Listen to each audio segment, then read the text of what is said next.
கந்த சஷ்டி கவசத்துல ஒரு வரி வருது, ஒரு நாள் 36 கொண்டு. அதாவது கந்த சஷ்டி கவசத்தை ஒரு நாளைக்கு 36 முறை படிக்கணுமா? படிச்சா 7 மணி நேரம் ஆகும். நான் படிச்சிருக்கேன். கலியுகத்துல கந்த சஷ்டி கவசத்தை ஒரு நாளைக்கு 36 முறை படிக்கிறதுக்கு நேரம் இருக்காதுன்னு தான் அதுலயே சூட்சுமமாக ரகசியமாக ஒரு விஷயம் சொல்லப்பட்டிருக்கு. முருகனுடைய அருளால் நான் தெரிஞ்சுக்கிட்டேன். அதை நான் உங்களுக்கு சொல்றேன். ரவண பவச ரரரரரரா ரிவண பவச ரிரிரிரிரிரி, இதுக்கெல்லாம் என்ன அர்த்தம் நான் தேடி தேடி தேடி முருகன் அருளால் தெரிஞ்சுக்கிட்டேன். சரவண பவ முருகனுக்கான மந்திரம். இத 6 முறை சொல்லணும்.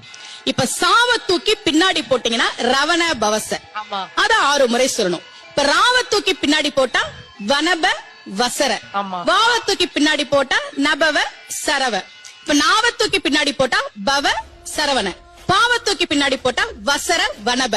ஒன்னொன்னையும் 6 முறை சொன்னா 6 × 6 36 வரும். இப்படி சொன்னால் 5 நிமிஷத்துல சொல்லிடலாம். கந்த சஷ்டி கவசத்தை 36 முறை சொன்ன பலன் கிடைக்கும்.